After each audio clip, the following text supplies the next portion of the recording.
واقعہ ہے جس کو اللہ رب العزت نے کلام پاک میں بہت تفصیل کے ساتھ بیان فرمایا۔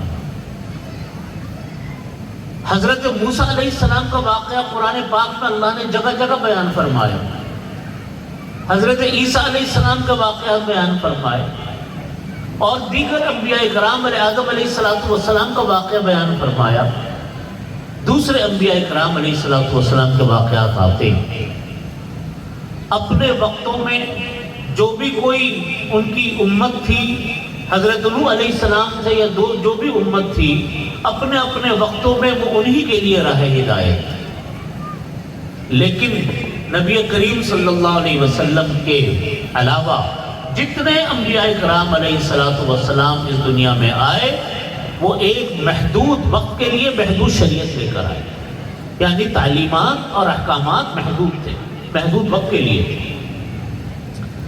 جب اللہ رب العزت نے ان کے بعد کوئی دوسرا نبی بھیجا تو ان پہلے والے نبی کی جو تعلیمات تھی اللہ نے ان کو منسوخ قرار دیا اور نئے نبی کی تعلیمات آ گئی۔ لیکن نبی کریم صلی اللہ علیہ وسلم کی ذات گرامی وہ واحد شخصیت ہیں جن شخصیت کی تعلیمات اللہ رب العزت نے قیامت تک کے لیے رکھی۔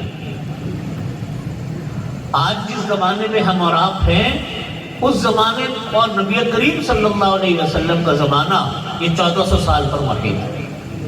آگے قیامت تک کتنا زمانہ باقی ہے اللہ کے علاوہ کوئی نہیں جانتا، لیکن جتنا زمانہ باقی ہے تعلیمات نبی کریم صلی اللہ علیہ وسلم کی وہاں تک چلے گی۔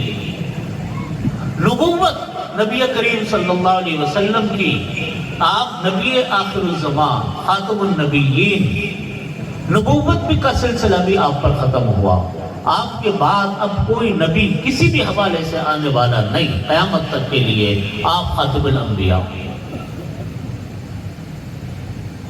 اب دیکھیے جتنے انبیاء کرام آئے سب کو اللہ نے اپنی اپنی تعلیمات دے کر بھیجا، سب نبی برحق، سب کی تعلیمات برحق۔ لیکن اللہ تعالیٰ نے کسی نبی کو داعی کی صفت دی، کسی کو اللہ نے نذیر کی صفت دی، کسی کو اللہ نے ہادی کی صفت دی، کسی کو کوئی صفت دی، کسی کو کوئی صفت دی۔ وہ سارے نبی برحق اپنی اپنی تعلیمات سے پوری دنیا کو منور کرتے رہے۔